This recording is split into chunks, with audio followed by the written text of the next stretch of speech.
Hello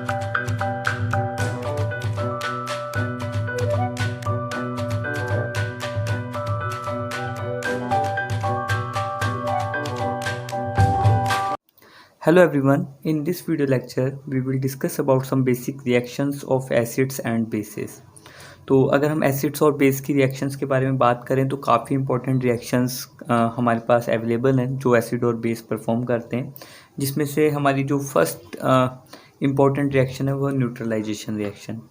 तो neutralisation reaction की अगर हम बात करें तो बेसिकली जैसा कि इसके नाम में है कि ये न्यूट्रलाइज करता है। तो जब हम एसिड और बेस को रिएक्ट करते हैं तो न्यूट्रलाइजेशन रिएक्शन होती है, यानी कि एसिड और बेस न्यूट्रलाइज हो जाते हैं और सॉल्ट एंड वाटर को फॉर्म करते हैं। तो the reaction between the hydrogen ion of an acid and the hydroxyl ion of a base is called neutralization. When acids and base react with each other, they form respective salts and water. In general, a neutralization reaction can be written as, तो generally एक acid की reaction जब base से होगी तो salt form होगा और water form होगा। तो बेसिकली आरएनएस एसिड्स और बेस के लिए हमारे पास ये डिस्कशन है, और जितना भी हमने डिस्कशन किया है 10th स्टैंडर्ड में वो बेसिकली आरएनएस एसिड्स और बेस के बेसिस पे ही है। तो अगर हम एग्जांपल कंसिडर करें तो यहाँ पे जो फर्स्ट एग्जांपल है NaOH, और हमारे पास एक्वस मीडियम में है ये NaOH प्लस HCl, और ये हमारे पास NaCl फॉर्म करेगा और हमारे पास क्या फॉर्म होगा H2O। तो अगर हम देखें NaOH से हमको OH negative ion hydroxyl ion मिलता है और एसिड से हमको H पॉजिटिव आयन मिलता है। तो हाइड्रोक्सिल आयन और H पॉजिटिव आयन कंबाइन करके H2O फॉर्म करते हैं। तो इनका जो कंजुगेट आयन है यानी कि Na पॉजिटिव और यहाँ पे Cl नेगेटिव, ये आपस में कंबाइन होकर क्या फॉर्म करेंगे NaCl, यानी कि सोडियम क्लोराइड सॉल्ट। तो आप जो इनके रिएक्शन देखेंगे वो लगभग सिमिलर हैं, सब में हमारे पास इसी तरीके से फॉर्म होगा। NH4OH जो कि बेस है अमोनियम हाइड्रोक्साइड, वो H3PO4 के साथ कंबाइन होके फॉस्फोरिक एसिड है, यानी कि इसके साथ कंबाइन होके अमोनियम फॉस्फेट बनाता है। जो फॉस्फेट है वो बेसिकली PO4 ट्रिपल नेगेटिव हमारे पास आयनिक फॉर्म में होता है। तो इसके लिए हमारे पास NH4 चूँकि सिंगल पॉजिटिव है, NH4 हमारे पास सिंगल पॉजिटिव है, तो बैलेंसिंग के थ्रू जब हम क्रॉस ओवर करेंगे इनकी वैलेंसी को तो जो मॉलिक्यूलर फॉर्मूला बनेगा वो NH4 होल थ्राइस PO4 हमारे पास फॉर्म हो जाएगा, देन H2O। तो यहाँ पे हमारे पास 3H पॉजिटिव फॉर्म हो रहे हैं, यहाँ पे 3OH नेगेटिव फॉर्म हो रहे हैं, जो कि कंबाइन होके 3H2O मॉलिक्यूल्स को फॉर्म करेंगे। ठीक इसी तरीके से जैसे हम हाइड्रोक्साइड की बात कर रहे हैं, हमारे पास जो मेटेलिक ऑक्साइड्स होते हैं वो भी बेसिक करैक्टर रखते हैं, जिसको हम आगे डिस्कस भी करेंगे। तो जो ऑक्साइड्स होते हैं मेटल्स के, वो भी एसिड के साथ रिएक्शन करके सॉल्ट फॉर्म करते हैं और वाटर फॉर्म करते हैं। इसका डिटेल स्टडी इसी लेक्चर में लास्ट में हम करने वाले हैं। तो यहाँ पे आप देख सकते हैं जो लेड होगा यानी कि जो मेटल होगा ऑक्साइड में वो सॉल्ट बनाएगा, जो एसिड है उसके कंजुगेट पार्ट के साथ अटैच होके, और फिर सिमिलर हमारे पास H2O फॉर्म होंगे। तो सिंगल वो है 2H है, H2O फॉर्म होगा और देन NO3 का होल ट्वाइस। तो इस तरीके से लेड नाइट्रेट फॉर्म होगा। बाकी सिमिलर रिएक्शन है हमारे पास HNO3 की, अगर हम बात करें नाइट्रिक एसिड की, उसकी रिएक्शन अगर हम NaOH के साथ फॉर्म करें तो हमारे पास क्या फॉर्म हो जाएगा NO3 यानी कि सोडियम नाइट्रेट और H2O। तो फिर से सेम रिएक्शन है जो ट्रेंड है। एक लास्ट एग्जांपल हमारे पास है सल्फ्यूरिक एसिड का और पोटेशियम हाइड्रोक्साइड का। तो यहाँ पे हमारे पास सल्फेट निकलेगा और आप देख सकते हैं H2SO4 plus 2QH gives K2SO4 potassium sulphate plus 2H2। तो इस तरीके से हम रिएक्शंस कंसिडर कर सकते हैं एसिड्स और बेस की। तो जैसे अभी हमने देखा था कि H पॉजिटिव और OH नेगेटिव की रिएक्शन है बेसिकली। तो when an acid and base combine, the positively charged hydrogen ion of the acid combines with the negative charged hydroxyl ion of the base to form a molecule of water। तो यही बात हमने यहाँ पे discuss भी की थी। तो इस तरीके से आप जनरल रिएक्शन इसकी देख सकते हैं जैसे हमने यहाँ पे ये मेंशन कर रखी है। तो इसी तरीके से जब हम इसका नेक्स्ट रिएक्शन देखेंगे तो उसमें हमारे पास है reactions of acids and bases with metals. तो काफ़ी इंपॉर्टेंट रिएक्शन है, मेटल्स के साथ एसिड्स और बेस दोनों रिएक्ट करते हैं। तो जो फर्स्ट है वो हम देखेंगे acids, reaction of acids with metals. तो पहले मेटल्स के साथ एसिड्स की रिएक्शन देखेंगे। तो all metals above hydrogen in the metal reactive series generally react with dilute acid to form their respective salts and liberate hydrogen। तो हमारे पास reactivity series होती है जिसमें हम बेसिकली मेटल्स को रिएक्टिविटी के ऑर्डर पे अरेंज करते हैं। तो उस रिएक्टिविटी सीरीज में जो भी हाइड्रोजन से ऊपर पोजीशन पे प्रेजेंट होते हैं या हाइड्रोजन से ज़्यादा रिएक्टिव मेटल्स होते हैं, वो सब क्या करते हैं, एसिड से रिएक्ट करते हैं और सॉल्ट फॉर्म करते हैं और हाइड्रोजन गैस को लिबरेट करते हैं। तो ये इंपॉर्टेंट हो जाता है कि हमको पता हो कि रिएक्टिव सीरीज में कौन से मेटल्स जो हैं हाइड्रोजन से ऊपर हैं और कौन से हाइड्रोजन से नीचे हैं। तो here we have a reactivity series in which you can easily identify the atoms which are present above the hydrogen atom। तो इस रिएक्टिविटी सीरीज की हेल्प से आप क्या कर सकते हैं, आइडेंटिफाई कर सकते हैं कि कौन से मेटल्स हैं जो एसिड्स के साथ रिएक्शन करेंगे। तो अगर इस बात को छोड़ दें तो मेटल्स और एसिड की जब रिएक्शन होगी तो सॉल्ट और हाइड्रोजन फॉर्म होगा। एग्जांपल के लिए मैग्नीशियम की अगर हम रिएक्शन HCl के साथ करते हैं तो MgCl2 फॉर्म होता है और हाइड्रोजन गैस हमारे पास एलिमिनेट होती है। तो आप यहाँ पे देख सकते हैं जो एसिड में हमारे पास जो एनायन पार्ट होता है वो बेसिकली जो मेटल्स होते हैं उनके साथ अटैच हो जाता है और कंजुगेट सॉल्ट फॉर्म करता है। तो अगर हम जिंक के साथ देखें तो Zn हमारे पास सॉलिड फॉर्म में, मेटेलिक फॉर्म में, और इसकी रिएक्शन हम HCl से कराएं जो कि एक्वस फॉर्म में है, तो हमारे पास क्या फॉर्म हो जाएगा, ZnCl2 और हाइड्रोजन गैस। तो स्टूडेंट बेसिकली हमको वैलेंसीज का पता होना बहुत ज़रूरी है इन रिएक्शंस को परफॉर्म करने के लिए। तो इसी तरीके से हम Fe की बात कर सकते हैं। Fe की जब रिएक्शन यानी कि आयरन की रिएक्शन जब सल्फ्यूरिक एसिड से कराएंगे तो आयरन सल्फेट या आप इसको फेरस सल्फेट भी कह सकते हैं फॉर्म होगा और हाइड्रोजन गैस एलिमिनेट होगी। ठीक इसी तरीके से सोडियम की रिएक्शन अगर हम देखें Na सॉलिड फॉर्म में, काफ़ी एक्सप्लोजिव रिएक्शन होती है।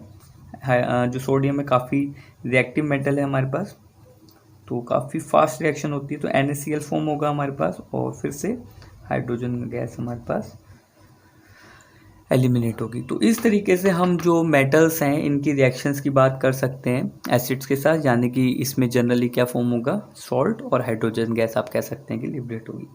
ठीक इसी तरीके से अगर हम बात करें बेस की रिएक्शन की, जो मेटल्स के साथ बेस रिएक्ट करते हैं, तो when base react with metal it produce salt and hydrogen gas. तो सेम हमारे पास यहाँ पे भी होता है, जब हमारे पास बेस रिएक्ट करते हैं मेटल से तो सॉल्ट फॉर्म होता है और हाइड्रोजन गैस होता है। अगर हम एग्जांपल देखें तो काफ़ी कम एग्जांपल्स होते हैं, वैसे बहुत ज़्यादा हमारे पास आप ये कह सकते हैं कि रिएक्शन हमको नहीं मिलती है, बट जो स्ट्रॉन्ग बेस होते हैं वो बेसिकली रिएक्शन को परफॉर्म करते हैं। Sodium hydroxide gives hydrogen gas and sodium zincate with react with zinc metal. तो जिंक मेटल के साथ जब हम NaOH यानी कि सोडियम हाइड्रोक्साइड की रिएक्शन कराएंगे तो हमारे पास क्या फॉर्म होगा, Na2ZnO2, जिसको हम क्या कहते हैं, सोडियम जिंकेट। तो ये आपके पास क्या है, सोडियम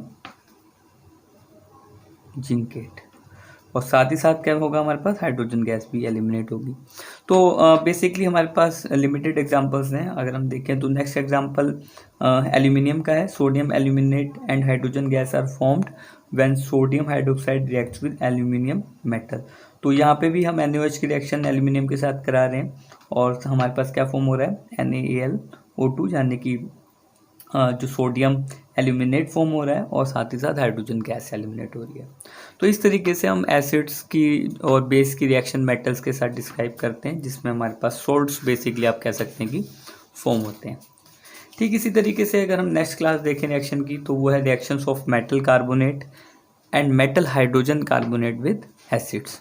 तो मेटल कार्बोनेट बेसिकली CO3 के लिए यूज़ किया जाता है। तो मेटल कार्बोनेट आप कंसिडर कर सकते हैं Na2CO3, ZnCO3, और इसी तरीके से मेटल हाइड्रोजन कार्बोनेट या उसको आप मेटल बाइकार्बोनेट भी कह सकते हैं। यहाँ पे हमारे पास NaHCO3 यानी कि सोडियम बाइकार्बोनेट आप कंसिडर कर सकते हैं। तो मेटल कार्बोनेट और metal hydrogen carbonate similar reaction show करते हैं बेसिकली एसिड्स के साथ, बहुत ज़्यादा चेंज नहीं है इनकी रिएक्शन में, ऑलमोस्ट सिमिलर रिएक्शन है। तो अगर हम बात करें इनकी रिएक्शन की, तो acids react with carbonate and hydrogen carbonate to form their respective salt, water and carbon dioxide. तो 3 प्रोडक्ट हमारे पास आते हैं, एक सॉल्ट बनता है, वाटर फॉर्म होता है और कार्बन डाइऑक्साइड फॉर्म होती है।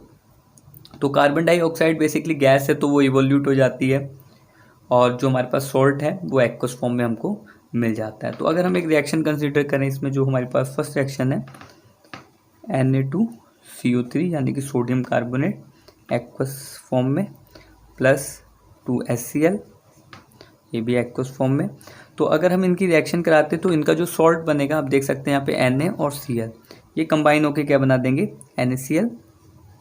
चूँकि 2 है तो वैलेंसी को फुल करने के लिए हमको यहाँ पे 2 लिखना पड़ेगा बैलेंस करने के लिए। देन हमको H2O फॉर्म करना है। बेसिकली आप ध्यान रखना, जो CO3 होता है उसी में से हमको O मिलता है और CO2 हमारे पास फॉर्म हो जाता है। तो ये जो वाटर फॉर्म करने के लिए ऑक्सीजन चाहिए वो कार्बोनेट में से ही हमको मिलता है। तो यहाँ से एक को एलिमिनेट होगा, यहाँ से 2 हाइड्रोजन आप सपोज कर सकते हैं, तो आपके पास H2O फॉर्म हो जाएगा और साथ ही साथ आपके पास CO2 गैस एलिमिनेट हो जाएगी। तो इस तरीके से आप इस रिएक्शन को कंसिडर कर सकते हैं, जो कि काफ़ी इम्पॉर्टेंट रिएक्शन है।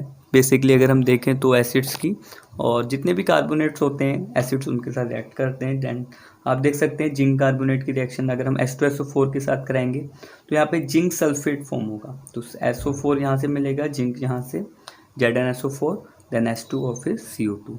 तो बैलेंस करना होता है, बैलेंस करते वक्त ध्यान रखना होता है, बाकी तो आपको जो मेटल है उसी का आपको सॉल्ट फॉर्म करना होता है। बाइकार्बोनेट के साथ भी सिमिलर रिएक्शन है, बस बैलेंसिंग थोड़ी सी अलग हो जाती है। NaSCO3 H2SO4 के साथ रिएक्ट करेगा तो यहाँ से ये मेटल, यहाँ से सल्फेट, तो हमारे पास सोडियम सल्फेट फॉर्म हो जाएगा, H2O और फिर से CO2। तो बैलेंसिंग ध्यान रखनी होती है, बाकी तो हमको कुछ नहीं हो, बैलेंस करना आप सीख रखे हैं रिएक्शंस को, तो आपको इसमें प्रॉब्लम इतनी ज़्यादा नहीं आएगी। नेक्स्ट हमारे पास और भी बहुत सारे एग्जाम्पल हैं। सोडियम कार्बोनेट HCl के साथ रिएक्ट करके NaCl फॉर्म करेगा, H2O CO2 फॉर्म करेगा। कैल्शियम कार्बोनेट की रिएक्शन की बात कर सकते हैं, CaCl2 बन जाएगा, कैल्शियम क्लोराइड। MgCO3 में MgCl2 फॉर्म हो जाएगा, CuCO3 में हमारे पास CuCl2 फॉर्म हो जाएगा। तो आप देख रहे हैं सिमिलर रिएक्शन है, H2O और CO2 गैस हमारे पास यहाँ पे अवेलेबल होती है। तो इसी तरीके से जैसे हमने सोडियम बाइकार्बोनेट की रिएक्शन सल्फ्यूरिक एसिड से कराई थी, HCl के साथ भी कंसीडर कर सकते हैं। HCl के साथ जब रिएक्शन होगी तो NaCl सॉल्ट बनेगा और H2 और CO2 गैस हमारे पास फिर से एलिमिनेट होगी। इसके बाद जो हमारे पास नेक्स्ट रिएक्शन है वो है reaction of non metallic oxide with base. तो non metal, for example carbon हमारे पास नॉन मेटल है तो इनका ऑक्साइड CO2 आप कंसीडर कर सकते हैं। और ध्यान रखना है आपको, जो दो नॉन मेटल्स के ऑक्साइड होते हैं उनका जो नेचर होता है वो एसिडिक होता है। तो जो मेटेलिक ऑक्साइड्स होते हैं, यानी कि अभी जैसे आपने देखा था PbO लेड ऑक्साइड, ये हमारे पास बेसिक नेचर के साथ होते हैं। तो ये आपको ध्यान रखना, जो मेटल्स के ऑक्साइड हैं वो बेसिक होते हैं, जो नॉन मेटल्स के ऑक्साइड हैं वो एसिडिक होते हैं। तो reaction of non metallic oxide with base, यानी कि ये एसिडिक है और हमें किसके साथ रिएक्शन करानी है, बेस के साथ। तो फिर से जो रिएक्शन होने वाली है वो किनके बीच होने वाली है, एसिड्स और बेस के बीच में। तो calcium hydroxide which is a base react with carbon dioxide to produce salt and water. तो देखो यहाँ पे भी हमारे पास सॉल्ट बनेगा क्योंकि एसिड और बेस की रिएक्शन है। Since this is similar to the reaction between a base and an acid, we can conclude that non-metallic oxides are acidic in nature. तो हम दोनों तरफ से बात कर सकते हैं, क्योंकि सॉल्ट फॉर्म हो रहा है नॉन मेटेलिक ऑक्साइड से रिएक्शन करने पे, तो हम ये कह सकते हैं कि जो नॉन मेटेलिक ऑक्साइड्स होते हैं वो बेसिकली एसिडिक नेचर रखते हैं, तभी हमारे पास सॉल्ट फॉर्म हो रहा है। तो यहाँ पे कैल्शियम हाइड्रोक्साइड है जो कि बेस है, CO2 है, दोनों कंबाइन होकर CuCO3 बनाते हैं, CaCO3, और हमारे पास क्या फॉर्म होता है, H2O। तो यहाँ पे भी आप देख सकते हैं सॉल्ट बन रहा है, वाटर फॉर्म हो रहा है। तो इसको भी हम क्या कह सकते हैं कि ये जो नेचर है हमारे पास कार्बन डाइऑक्साइड का वो एसिडिक है, क्योंकि ये बेस है और बेस और एसिड की रिएक्शन करके अभी हमने देखा है कि जब बेस और एसिड रिएक्ट करते हैं तो सॉल्ट बनता है और वाटर फॉर्म होता है। सो दिस रिएक्शन अगर ड्यूरिंग वाइट वॉशिंग, तो जब हम वाइट वॉश कराते हैं घर में तो हमारे पास इस तरीके से जो एनवायरनमेंट में कार्बन डाइऑक्साइड होती है वो रिएक्ट करती है कैल्शियम हाइड्रोक्साइड से, और हमारे पास कैल्शियम कार्बोनेट की एक सॉलिड लेयर फॉर्म हो जाती है जो हम बेसिकली वाइट कलर की आप कह सकते हैं कि उसका जो कलर है वो वाइट होता है। तो इसी से रिलेटेड हमारे पास एक नोट पॉइंट है, अगर हम एक्सेस में फ्लो करते हैं CO2 गैस को वाटर की प्रेजेंस में, तो हमारे पास CaCO3 यानी कि कैल्शियम कार्बोनेट जो है वो फर्दर कन्वर्ट हो जाएगा किसमें, कैल्शियम बाइकार्बोनेट, जो कि सॉल्युबल होता है वाटर में। जो नेक्स्ट रिएक्शन है हमारे पास वो है reaction of metallic oxide with acids. तो मेटेलिक ऑक्साइड जैसे अभी हमने कहा, जैसे अभी हमने एक एग्जांपल भी देखा था PbO का, लेड ऑक्साइड का, जो कि बेसिक होते हैं नेचर में। तो अगर हम इनकी रिएक्शन एसिड्स के साथ कराएंगे तो हमारे पास क्या बनेगा, सॉल्ट बनेगा और वाटर फॉर्म होगा। तो इसकी अभी हमने स्टार्टिंग में देखा था किस तरीके से रिएक्ट करते हैं। तो acids react with metal oxide to form salt and water which state the basic character of metallic oxide. यहाँ से हम ये भी कह सकते हैं कि जो मेटेलिक ऑक्साइड है उनका करेक्टर बेसिक होता है, क्योंकि वो एसिड से रिएक्ट करके सॉल्ट को फॉर्म करते हैं। These oxide get neutralized when they react with acid. तो basic oxide plus acid give salt plus water. तो यहाँ से हम कह सकते हैं कि जो ऑक्साइड्स हैं, मेटेलिक ऑक्साइड हैं बेसिकली, वो बेसिक हैं हमारे पास, उनका जो नेचर है वो बेसिक है। तो कौन से ऑक्साइड्स हो सकते हैं हमारे पास मेटल के, सोडियम ऑक्साइड हो सकता है Na2O। Na2O की जब रिएक्शन कराएंगे HCl के साथ तो हमारे पास कौन सा सॉल्ट फॉर्म होगा, NaCl प्लस हमारे पास H2O होगा। तो इसी तरीके से बैलेंस किया जाता है रिएक्शन को, बट आपको प्रोडक्ट पता होना चाहिए कि क्या फॉर्म होता है हमारे पास। नेक्स्ट ये रिएक्शन फिर से सेम है, हमारे पास PbO lead oxide plus HNO3, तो हमारे पास क्या फॉर्म हो जाएगा, PbNO3 whole twice plus H2O। तो बैलेंस कर लेंगे रिएक्शन को। नेक्स्ट लास्ट एक हमारे पास कॉपर ऑक्साइड की भी रिएक्शन आप देख सकते हैं। कॉपर ऑक्साइड जब सल्फ्यूरिक एसिड से फॉर्म करेगा तो यहाँ से सल्फेट और कॉपर, तो कॉपर सल्फेट फॉर्म हो जाएगा और H2O फॉर्म होगा। तो इस तरीके से जो बेसिक ऑक्साइड्स हैं यानी कि जो मेटेलिक ऑक्साइड्स हैं वो एसिड्स के साथ रिएक्शन करते हैं और बेस और सॉल्ट को फॉर्म करते हैं और वाटर को फॉर्म करते हैं। तो इस तरीके से हम देख सकते हैं कि जो मेटेलिक ऑक्साइड है वो एसिड्स के साथ रिएक्ट करके सॉल्ट फॉर्म करते हैं और वाटर को रिलीज़ करते हैं। इसलिए हम कह सकते हैं कि जो मेटेलिक ऑक्साइड्स हैं उनका नेचर कैसा होता है, बेसिक। तो स्टूडेंट ये था हमारा आज का lecture. We will discuss some other topic in our next lecture. Thank you very much for watching this video.